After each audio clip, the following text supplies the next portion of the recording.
Dean White, Sonny Edwards, the Fight Buzz into Boxing Without Up and Rolling. Good evening, fellas. How are we doing? Yeah.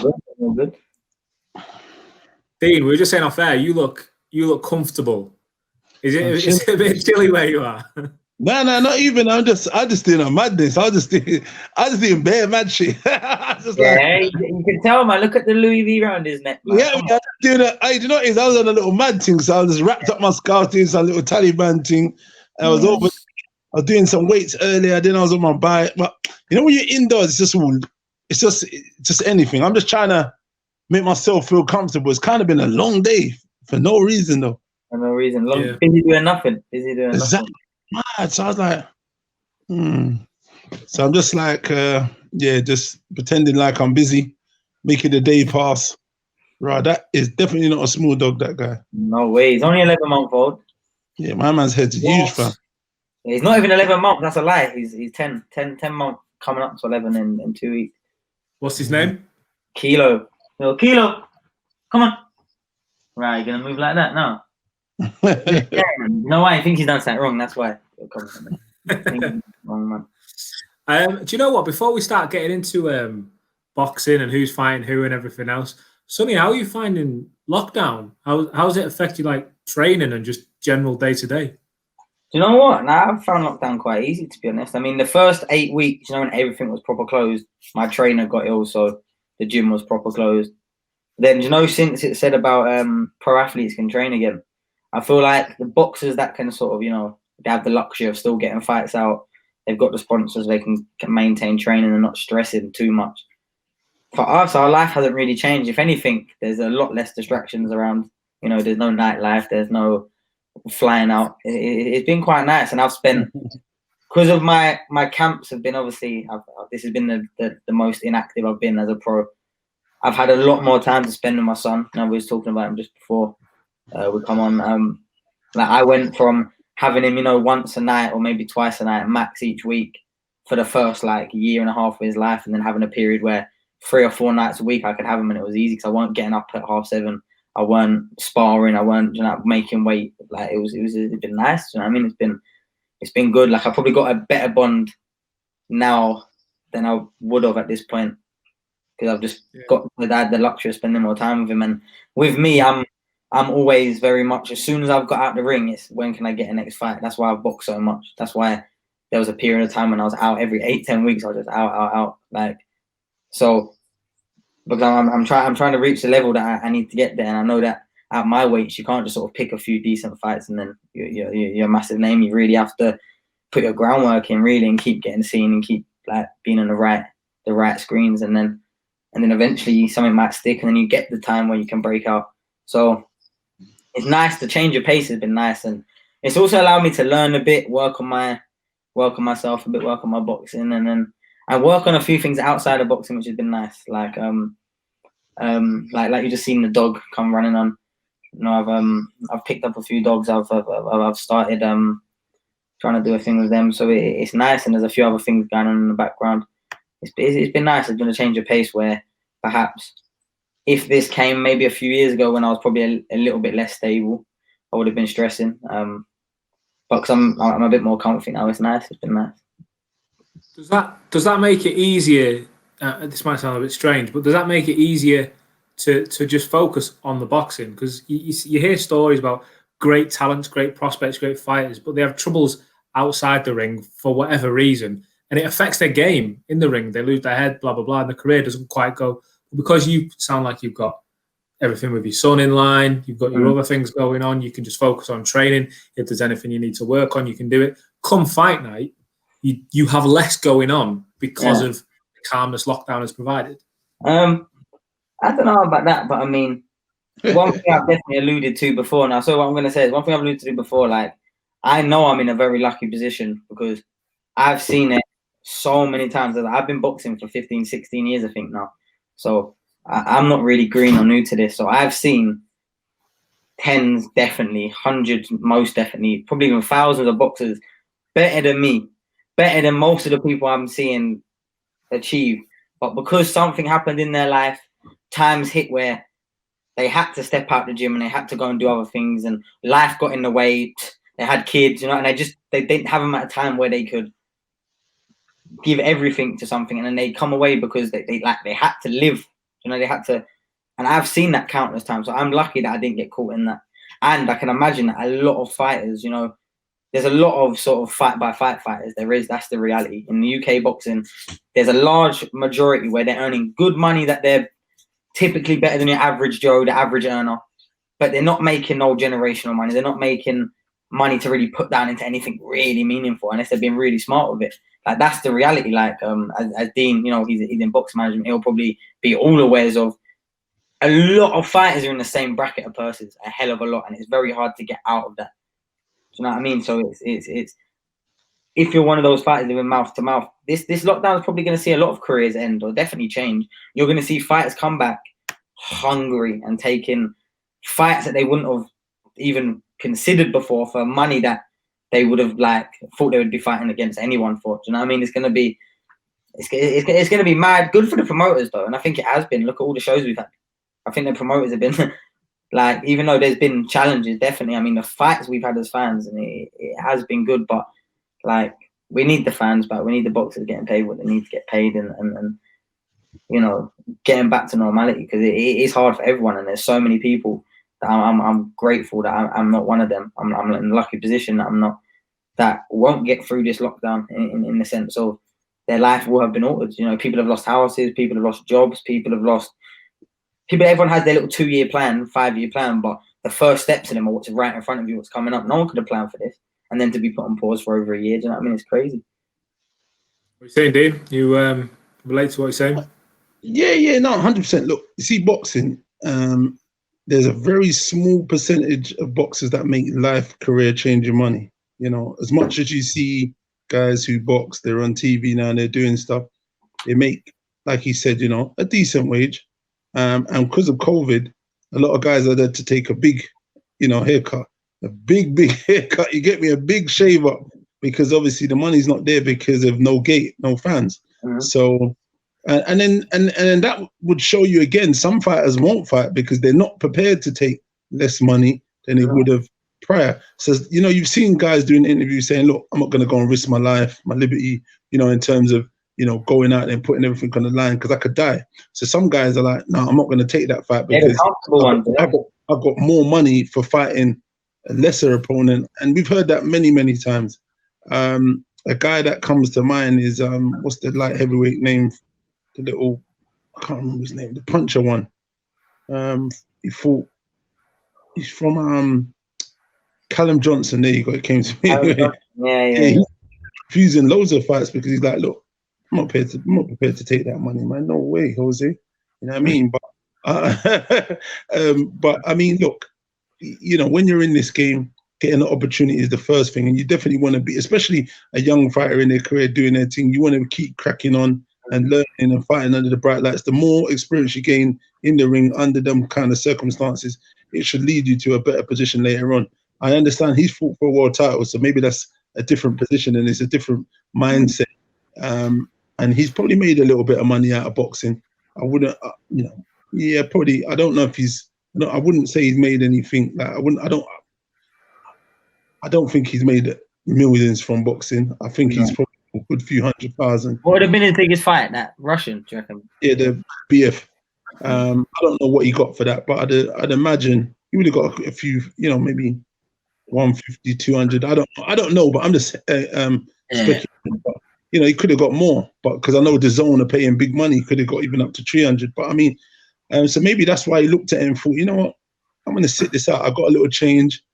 You know, I'm at the tail end of my career. I'm going to go and take fights which are going to pay me less, and then I could end up losing, you know, or something happening, and then I've lost my position and lost my bargaining chip, making big money. So I get it with the guys, man. The game's hard right now, and it's really, really hard because of the, you know, obviously when you look at Matchroom, you know, they're putting on a lot of shows, but they look like they got money. You see, and they're putting on. Right. them boys are putting them shows on regular. You get what I'm trying to say? They took over the whole of Wembley and was putting on bag of shows at that Hilton, back to back. Frank Warren, they're putting on shows. I know there's a lot of guys that ain't been out. and you know, probably not happy. I did think to myself, when did you last go out, Sonny? I went 29th of August, then I was injured, so I weren't really gonna get out before Christmas. So, and I've had I'm in the middle of contract really, so I've just been working things out, but I should have something to announce real soon. Do you know what I mean? So yeah.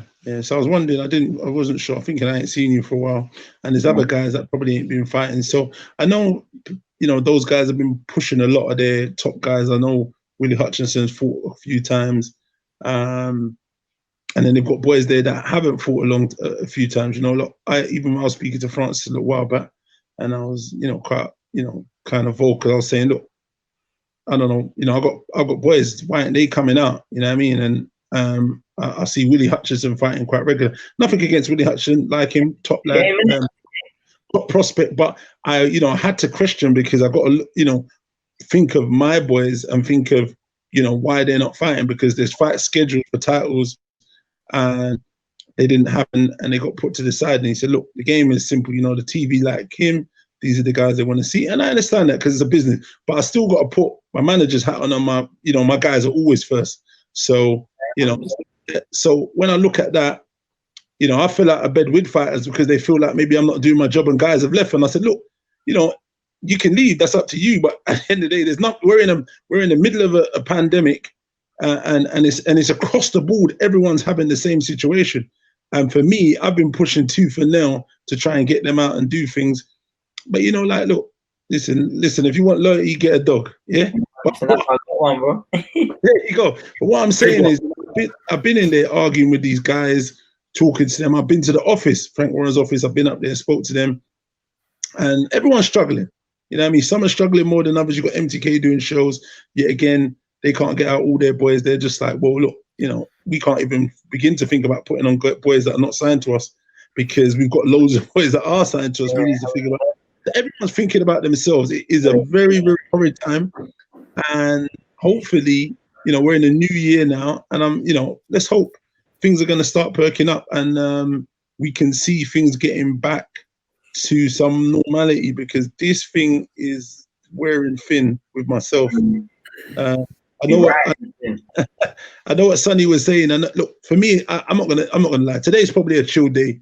I was gonna go to the gym or whatever, but I just chilled. But what I mean is, there's people in positions not like myself, no access to gyms, you know, can't do much, got to stay indoors. Animals, man. Huh? Like being a caged animal, man. Yeah, no, it's horrible. I saw something on the news where they were talking about, they're going to decide if they're going to allow us to just go out once a week. Are you listening? This sounds never that. You'll be walking every day. Crazy. Mad. Some once a week. I was like, yo. So, I mean, look, I think we're all in a similar position, but you know, look, they've rolled out this vaccine.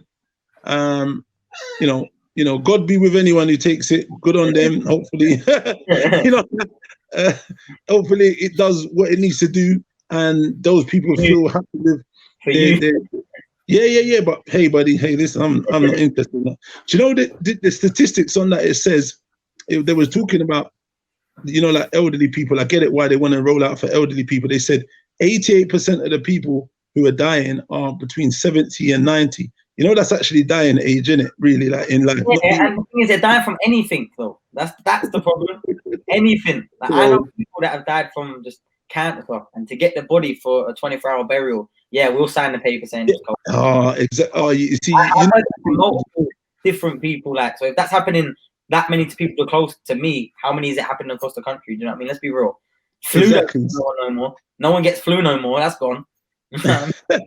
So we're all in a position. We know what's going on. What's annoying for me is the fact that if there's a younger population that are like, you know, 99.8% that they survive, I feel like all the closing down hospitality and sports and stuff like that, where you know, though that's not the big area that's getting infected, is a big kick in the teeth. When on the news yesterday they said 88% of the people who are, you know, really at the bad end of it is between a certain age. So there's a 12%, which is, you know, what we're saying, they're not that infectious and it doesn't affect. But yet again, boxing's closed, football was closed and stuff like that. Boxing's coming back open. But I mean, listen, this has literally affected a big margin of people's life. You're gonna literally write off 2 years of your life for arguably, they say it's the biggest epidemic, pandemic, whatever you want to call it, in my lifetime. But it's sad times. When this does open, then let's try and it's a horrible one to go over in it because everyone's saying different things but sort of saying the same thing. So we'll try and bring it back around to boxing. When doors properly reopen, and I know the sport is still going on, we are still seeing fights and things, but when it, you know what I mean, when it properly gets going, fans are back and we can start just moving countries. If you have to go and do a fight, fight someone in Germany or whatever, it's just hopefully just a bit easier because all this is past. Do you think there will be a bit of a swell in the bigger fights because the guys they're going to want to get out there? Do you know what I mean? Like you say, 2 years of life has just been wasted. So fans are going to want to spend money, which means hopefully purses are available to make bigger fights happen. Do you think we could be seeing, whenever this passes in the summer, in the year, whatever it takes, do you think we are going to start seeing some bigger fights happening, even cross-promotional fights, Matchroom and Warren, for example? I don't know about the Matchroom and Warren. I mean, they keep saying they're going to go for dinner or something, and then it never happens. I don't know. Yeah, it's not happening, buddy. I know. That's not happening no time soon. I don't think. But yeah, because all the fighters are hungry. Simple. You know what I mean? And I think a lot of fighters have been like, yeah, whenever we're ready to go, I'm going to be ready for it. I want to be the first show. Like, I'm ready for that. So everyone's going to be in the gym taking over now as much as they can be. And when it's goal time, it's going to be goal time. So everyone's going to be not thinking about warm-up fights, I don't think. Any fighter that puts their hand up and says, I want a 6-rounder, they're just going to be, no one's even going to think about that fight. Do you know what I mean? That's not even going to be an option, I don't think. So I think you're going to see a hell of a lot of hungry fighters taking risky fights to sort of catch up time. Like Dean said, 2 years of the careers, most people gone. Everyone's been stalled. Like, I've lost out on 2 fights from the 2 lockdowns, you know what I mean? So everyone's been stalled, even if they have fought. So everyone's going to catch up for lost time. Fights going to be good. I mean, fans, like you said, I think every event, no matter what it is, people are going to be buying tickets left, right, and centre. Of course, they are. Everywhere's going to be full, so money's going to be everywhere. All the nightlife's going to be back open, so the bars are going to want sport. It's going to be great again. I think everyone's going to be just grateful, and hopefully it's just good vibes for a little bit. You know what I mean? So we live in hope. We definitely live in hope. If we ever get it back. If we ever get it back. Well, you seem quite optimistic. I'm not so sure that everything's gonna go back. I was listening. I don't know if it'll be exactly the same as it was before, but there's got to be something better than this, man. There's got to be something better. To Swarps, and he said, "Do you know who Swarps is?" No. Swarps is probably the leader of all this garbage that is going on, who's pioneering this with Gates. And he said, "This is the new normal. We will never go back to living life as you once thought or as you once lived life before. Moving forward, this is our kind of time to change history, climate control, whatever else is going on in the world." But going back to what you were saying, as you notice, a lot of the guys now are taking a lot more risky fights. There's been some really, really good fights, and that's because of lockdown. The Chris Congo one with Pamp was great fight. really good. And there was the one with, what's your guy from Manchester? He fought on Matchroom. That was a tough one. He was losing. Zelfa, and then he clapped out mine, and that was good. Yeah, good knockout on that. And it was from behind as well, so it was sweet. Losing, and he just skin out the man. I was like, God damn. So that was good. I like that kind of shit. Obviously, I did expect him to win, and I saw the guy was on smoke, and I was like, raw. It was a good fight. I said to Zelfa when he said about him, I went, I've seen that kid sparring Graham Burnett when I was one of his sparring partners. He's cold, you know what I mean? He's awkward. He's a southpaw that's just a good boxer. You've not fought no one like that. We had this conversation after his fight at 1 o'clock in the morning. He rang me, he was like, yo, you was right. Because he was just like, nah, I'm going to knock him out. He learned from that. Because when you get with someone that boxes you and doesn't fight you for the first time, it's like you're drowning in water that's like too deep for you. Do you know what I mean? Because if you can't hit them and the time is going by and by and by, you're losing rounds. And that's what's happened this year. There's been a lot of fights like that, a lot of good, solid fights. And like you said, it speeded up things for people. It's either caught people out because you got the kid. What's the Matchroom kid who, the Newcastle one that got knocked out as well by? the muscly kid. Joe Laws. Joe Laws, yeah, again, that's another. There's been a few upsets. I don't know. Some might say they're not upsets, and the guys going in would say, "Look, we knew we was confident and we was going to do this and that," and they did it. But I mean, listen, moving forward, we're going to see a lot of big fights, and like you're saying, I'm looking forward to the day we can have crowds back. I was at the Joshua fight the other day. It was quite surprising that they managed to get the numbers down, get 1,000 crowd in there, and then we go straight back into lockdown, and then the British board suspend boxing again. And I mean, the atmosphere in that 1,000, I'm not going to lie to you, it was going off. It was a really good, good night, fans singing, and it felt like we was actually going back in time, like there was some assembly of normalness. And then before we even thought about it, Christmas, and then they said, "Yeah, hold this, more defeat." You get me? So, wait, there's more. 2020 part 2. I was going to say something. You brought up Zelfa Barrett, and obviously he's stable mates with Lyndon with Pat Barrett. You're good friends with those. Am I right in saying that? Yeah, Sonny, you're with those boys. You were at the RTR fight, no? Yeah, he was the nosy stood up there, I couldn't bloody hear what was going on. No, I'm joking. You know what? That was crazy, yeah, because obviously that was the only show that Frank had any fans in, I believe. And there was meant to be fans. They said there was going to be fans, but then I think logistical was everything. And then there was probably about 30 people in there. And Lyndon got 4 tickets. I think Yarde got 4 tickets.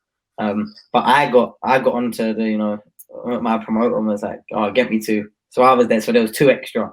But the people that Lyndon brought, so me and the boys, we were just going crazy at every point. I mean, like, don't get me wrong, we were like taking the piss with it. I mean, he would be glancing him a jab, and we like jumping up and down. We're just going crazy on everything, and like we was like talking to Tunde and that, because we was trying to get our man to win. You know what I mean? We was in there with him proper, and like, I think Lyndon appreciated it, and he did the job, man. And I was backing in him for a long time. I mean, I like Yarde. I like him as a person. I think he's a good guy. I think he's a good fighter as well. I think he hits very hard, like, and I think even though it's obviously hit hard the way he was knocking out them opponents, I think a lot of like critics like me was always very skeptical of the power, to the sense of like, yeah, you're knocking them out, but they're kind of the weight below you, etc., etc. But then obviously he showed with Kovalev, denting him like how we did shows you can punch. You know what I mean? Like Kovalev, no matter. You could get Kovalev at 70, you could probably still take a punch. You know what I mean? Like, no soft punches hurting him. And then obviously Lyndon is prime example, because I know Lyndon's very tough, can take a punch as he showed. Like, looking at 12th round, Lyndon was a bit gassed, took some clean shots off Yarde, who hadn't really exerted. He was a bit tired, but he'd saved his big burst for the last round. You know what I mean? You could see that he didn't really get a chance to throw it before. But he proved again that Yarde, like, he can come again, because any fighter that's got the game plan of, I'm going to meet Yarde head to head, it's going to be a dangerous fight. You know what I mean? That always is. But I think at the moment, if he carries on the way he's going, he's always going to struggle with someone that's coming in and just to box him. Because even though he looks slick, a lot of his moves, like, if you watch his fights and just click him and his movements, he does the same like sort of copy and paste movements, because they're kind of rehearsed. If you look at his pad work, which is good, you get them smooth, quick, efficient, but the ring IQ that he probably didn't develop by having an amateur career from like 9 years old, or like countless other fighters that started from really young, he's overstepped that with athletic ability and knocking out everyone. So he's not really learned on the job. So when he was trying to break down Lyndon's jab, he was doing the same sort of put pressure on, square up his shoulder, stepping across. But he was really struggling with when Lyndon was just waiting for the bluff and then the move, and Lyndon was just half stepping back and planting his feet. Yarde didn't really have much more from that, because his preset rehearsed move is a plant, and Lyndon's gone at this point, or hitting with a jab, and that was the main struggle point. And then when he eventually got to him, is when Lyndon's feet started slowing. That's when he was catching him, and Lyndon was getting tired, getting a bit more confident, thinking, "No, what? I'm in the 11th round. I've not really been buzzed," and then letting his hands go. But for me, I think it's hard though, because when you have someone that literally had like 90% knockouts, how do you learn in the ring? Like, it is very hard to when you're just knocking everyone out when you haven't had years of background behind you. You know what I mean? So I don't know what he has to do there, but I do feel like that's the part that's lacking, because athletically, he's so superior to a lot of fighters in his division. He's got good reflexes. He's got he's physically very, very dangerous. But right now, it's sort of the upstairs that really needs working on, and that's no slight. I think that's a lot of boxers, in my opinion. That's a whole heap of boxers. But I don't think he's too far away from it, because I think you can see in his work that he is intelligent. He is clever. I don't think it would take too much to get him there. It's just certain things about when someone's being that extra negative and not trying to meet you there. No, 12 rounds isn't long enough that eventually they're going to slow down. Like, people always say that when they're a puncher, they say, "Oh, I'll always get to him." Trust me, if your feet work for 12 rounds and you've got the engine for 12 rounds, it's not that long. When I would say I give my opponents about 30 seconds a round max chance to hit me. Out of that 3 minutes, the time they could actually throw a shot and hit me, I would say about 30 seconds. Good fight is about up to a minute, I would say. That's what I try and work on. That's how I try and base my work, my style, my career. So if someone else goes in them 30-second chunks or minute chunks all added up is not a long time if they can, if they have the engine. So, but I think he's gonna come again. And now it was like Kovalev. His stop was massively for Kovalev, hunting Kovalev. It did.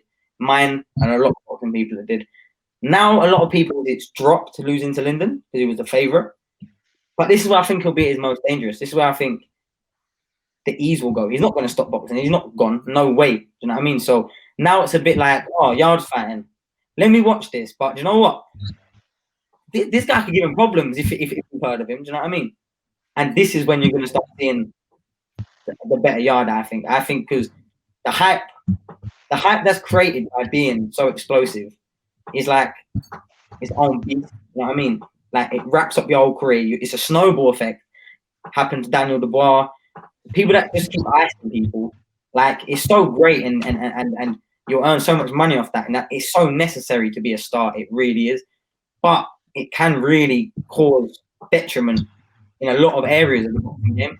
I can't knock out myself. Do you know what I mean? So I box a lot. I spend a lot of time in the ring. My spars never get cut short because I'm hurting them. My fights never get cut short really because I'm hurting them. So I spend a lot of time fighting. Do you know what I mean? And I think every second you're learning something. Every minute you're learning 100 things. You know what I mean? So 100%. We had Lyndon on here, didn't we, Dean? What, like a month or two before the fight, and he basically said he said just that. What Sonny's just said. He respects Anthony Yarde. He's got, he's very good at what he does. But if he doesn't let him do what he does, then he expects to win the fight, and that's pretty much exactly what happened. Sonny, let's move back onto yourself. The obvious question is where do you want to go in 21? And beyond. Do you have specific names that you're looking at? Is there anywhere you want to? Is there anyone you want to find yourself up against? This could be an easy or hard question to answer because my whole life I'm a very ADHD kid everywhere. So right now, anything that seems like a good, viable option, one of my promoter mentioned a name. Yeah, I'm on it. I'm asking every day how they get back to me, and then it's he's a no-go. Do you know what I mean? Try to get another MTK fighter. No-go. Then the next thing, I'm on to that. So really, the first sort of nibble I can get on my bait at the highest level. I mean, I've positioned myself quite great for this year. I'm second with the WBO. I'm 6th with the IBF, and I'm 10th for the WBC. So I'm in a good position for a lot of angles. You know what I mean? And the good thing about me is super flyweight or flyweight, I can drop in it. It doesn't matter. And I'm ranked. I think I'm ranked flyweight with WBO and super flyweight with the other two. With one of them. So yeah, I'm ready to go. My phone's ready to ring. Honest. Like I've literally said to my promoter, anyone. I mean, as long as it makes sense. Don't take the piss out of me. I'm not an idiot. You know what I mean? But anyone, like, you're not going to struggle to get me in the ring with anyone, even if it's one of the big ways. Like, and it's like wow, I can't believe Sonny took that fight at this. Do you know what I mean? Like, serious. And that's not me. Like, it's not me lying or capping. I'm being dead honest. I feel like I'm ready because if not now, then I need as much time to get to that level from now. You know what I mean? And I'm maybe that deluded, maybe that self-confident. I genuinely think that I can get in the ring with anyone, flyweight, super flyweight. I'm not saying I'm the best in the world, I can beat anyone, but the golden class between me and anyone will not be that deep where I'm out of my depth. And I genuinely believe that to be true. I don't feel like I've ever been out of my depth in the boxing ring in my whole life, except the first time I ever got in when I was made to cry when I got hit with a jab. And apart from that, I feel like I've been nice. Not done that. No, there's no stories. You don't hear stories about me getting touched up or sparring or put down or bashed. Who's in your division? Sorry, I might know. The flyweights. You got Martinez, who boxed my brother, the Mexican. You've got that's the big name. That's what I want. You know what I mean? Every time he boxes, he gets tweaked. You know what I mean? Maruti Mafilani, who's with MTK. Al Dalakayan, who I've sparred in recruitment. Where they from? Kazakhstan. There's the Kazakhstan one. But I tell you what I've done just on my other screen. I've pulled up the rankings here on BoxRec, and there's a couple of names on there that I'll be honest, I don't really know too much about the guy in top spot, Kazuto Ioka, Japanese guy. But you start moving a bit further down the list, and there's some names there. This is Superfly division. In the Superfly division, there are some names there that would get anybody watching. Sonny Edwards in with the likes of Estrada. Of course. With your fight. I mean, there's a name on there, Roman Gonzalez. What a fight. What a fighter. Like, are you looking at the top end of the division? I know, and like you said, you're not going to say no to anyone. Do you know what I mean? It's not.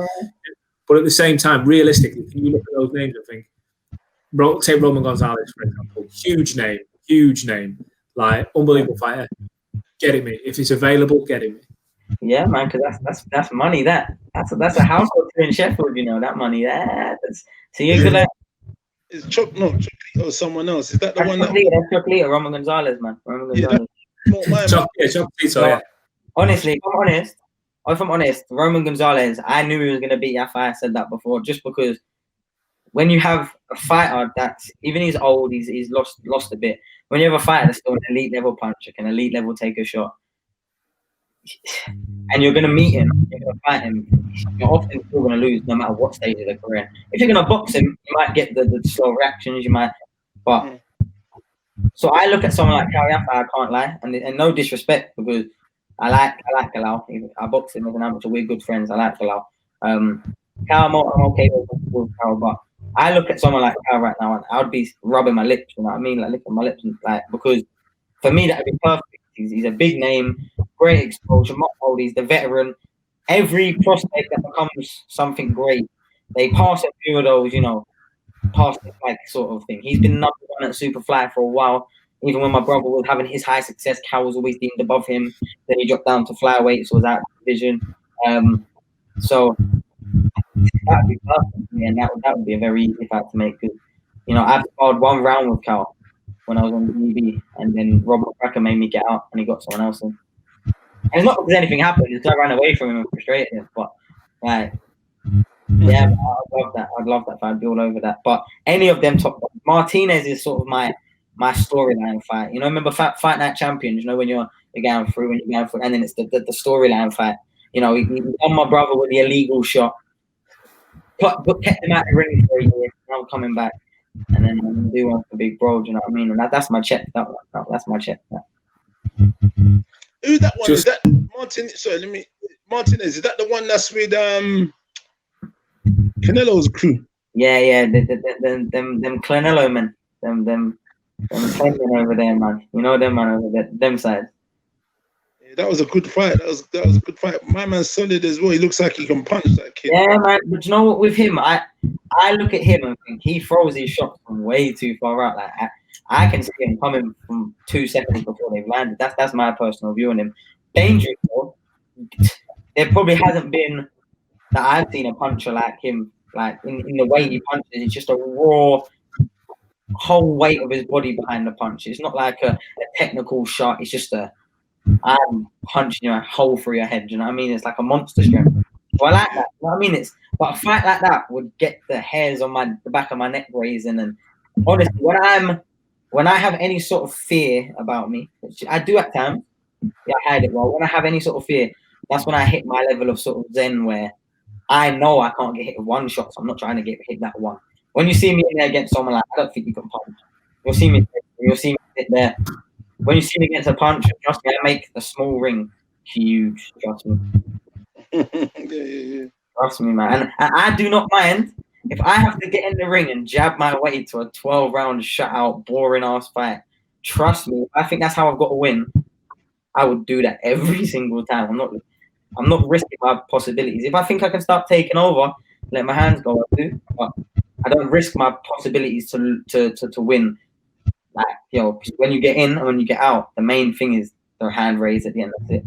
Yeah, absolutely. I watched an interview with Calla Sowland on Boxing News probably a month ago, maybe a bit more, where he was talking about World Boxing Super Series, what division we could see next. Obviously there's a lot of talk around the heavies and the women's, but at the same time there's a lot of talk around the flies, super flies. And I'm guessing you've been asked the question probably 100 times before. Would you ever fight your brother? Would that fight ever happen? And there is an obvious answer, but let me put a different slant on it. I know you're gonna ask. Would you both enter the Super Series?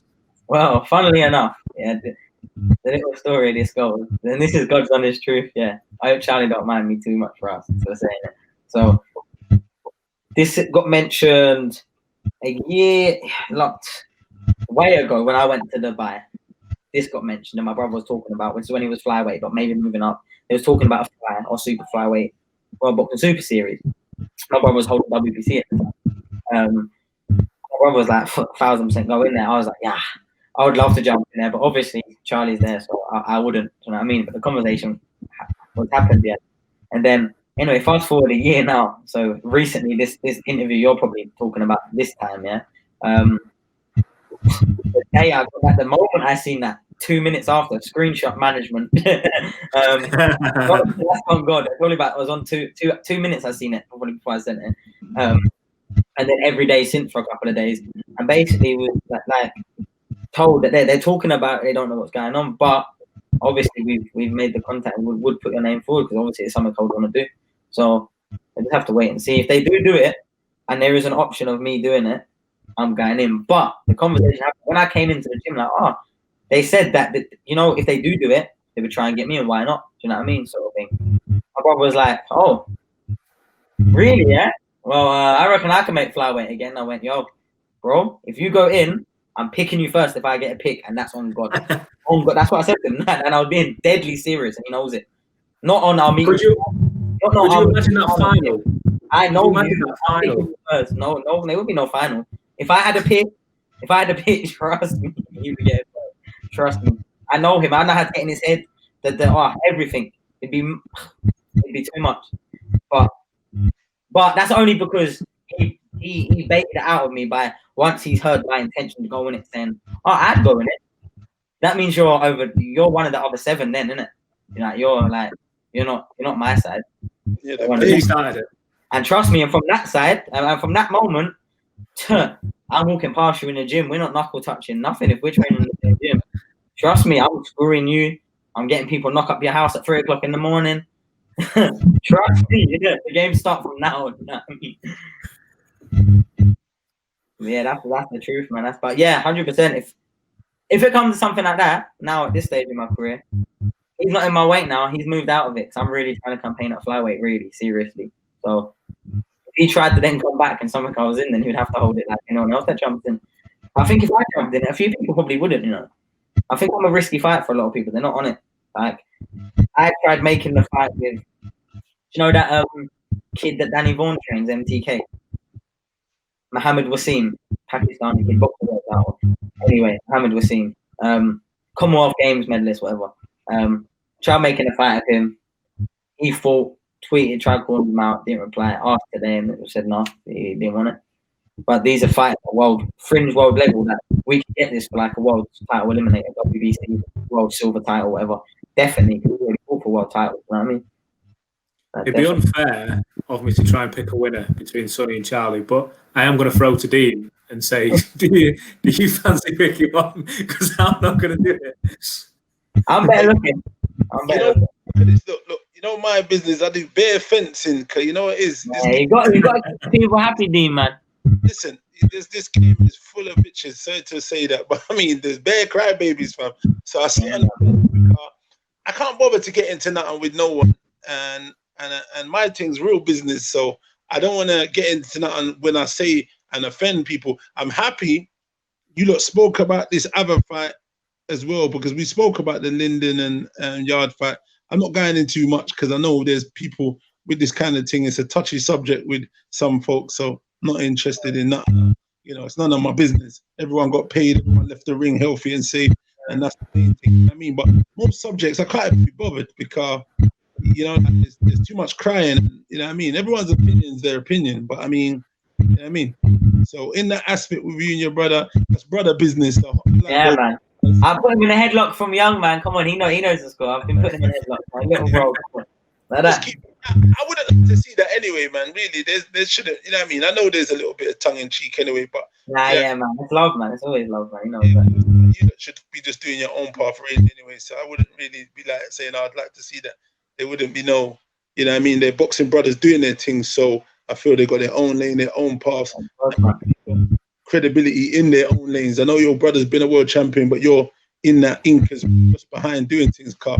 Trust me, so you know you're right up there with the rest of them and kind of on your way to doing stuff. If you pick the right fights and be smart, you should be up there doing the same and campaigning, bro, man. But yeah, I think I personally wouldn't want to see that. Really, it's a bit mad. But hey, listen, some saddos that might say, yeah, man, let me see them to Tom. Nah, real talk. Mumsy would never allow it, man. Come on. Yeah, that's what I'm saying. So you know what it's like? You know when you've got a half good hand on poker, yeah? So you dash all your chips down, hoping that everyone folds out, so you ain't really got to see everyone else's. That's what it is. So I just have to say, y'all fight. You know what I mean? Hope he backs down. Now you know, man, fighting people. So that's what you're gonna do. You got to do it your chest, man. You don't back down. Come on. If you think they're ready for the fight, you've got to be, no matter who it is. You know what I mean? If you think they're trying to bring the energy, come on. No, I get you, Dean. We're just starting to lose your audio a little bit, but listen, Sonny, we say Dean, we say this every single time. I always text whoever, Sonny, this time saying, "Could you do 20 minutes, mate?" Here we are, 45 minutes later. Oh yeah, I got nowhere to be. Nowhere important. And then you start going. Especially, I like to kind of dissect and break down, have a full. You know, when I'm talking about topics, I kind of talk through them a little bit.